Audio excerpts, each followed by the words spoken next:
As many of you have heard from me, I like to remind myself that shalom is from the root of shalem, wholeness. That peace is completion and wholeness, not just the absence of war. So it's with mixed feelings that we gather in yellow ribbons, knowing that the world and certainly the region of the Middle East that causes us the most angst is not at peace, even if it is technically not at war. So may those gathered ribbons be a reminder of the cost of war, be a reminder of what it means to engage not in diplomacy or working out how it is that people can share land and come to agreements, but instead resorting to violence and to strength in order to further one's ideals and beliefs. Parshat Yitro is a mystery, not just because of the mystery of Mount Sinai, what happened at Mount Sinai, what was revealed, what did our ancestors see or hear, but also because of the name of the parsha. The name of the parsha, Yitro, has nothing to do with the Ten Commandments. It refers to Moses' father-in-law, who is not even Jewish, and not Jewish, who is a Midianite priest, Nochal. He's a master. He's a master of idolatry. That is the name of our Torah portion in which we have the Ten Commandments that we're reading tomorrow morning. How does this come about? Well, the story very briefly is that Yitro, Moses is married to Tzipporah. Yitro is her dad, so that's the father-in-law connection.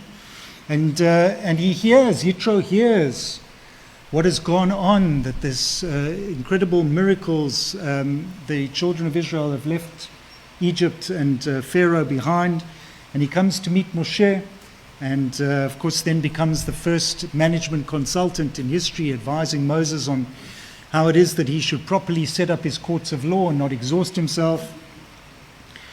But it is intriguing that the rabbis of old, when they were dividing up the parshiot, didn't start the parsha of the Ten Commandments at chapter 19, which would have been the obvious break.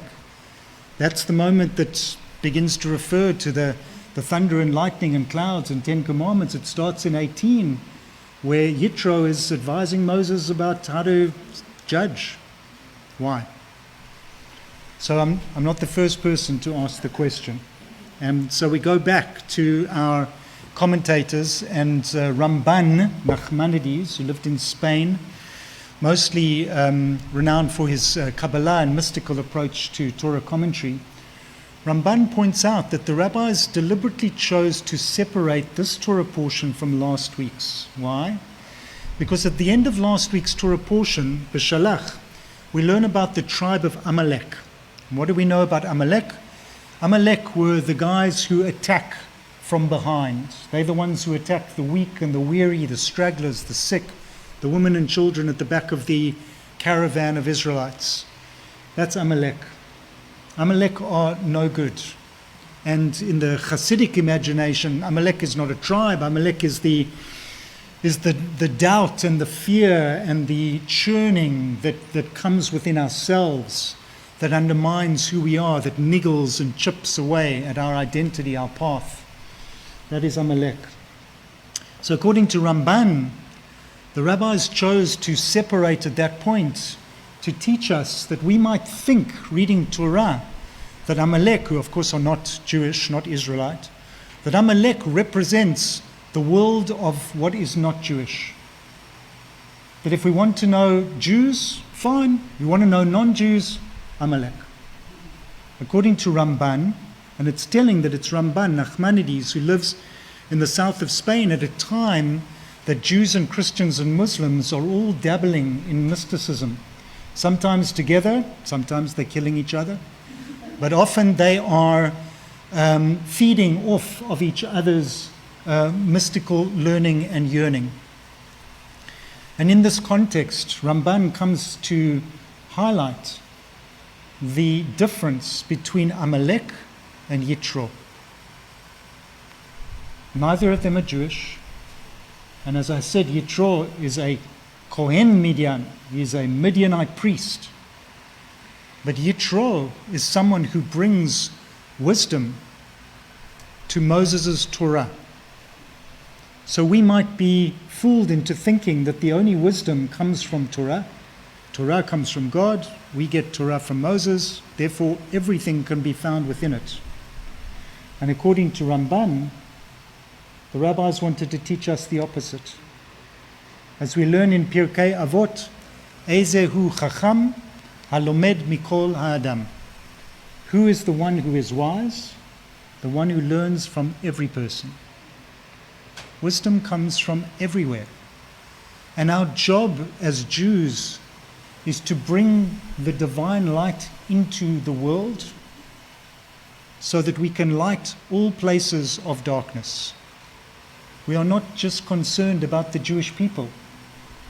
The Torah doesn't start with Abraham.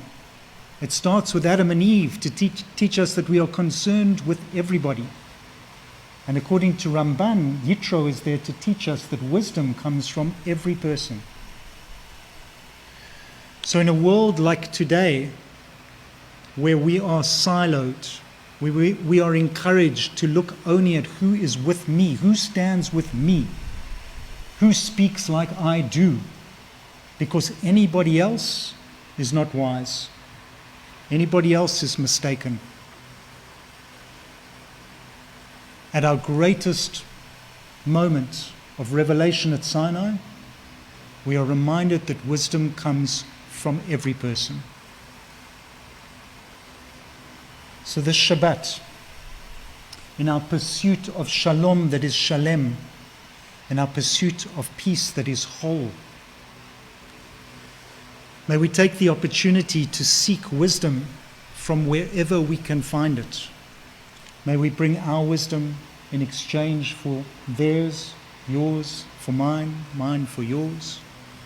May we open up wherever is possible dialogue and conversation to allow ourselves to see that difference can be the way to find wholeness. Shabbat Shalom, everybody. Good Shabbos.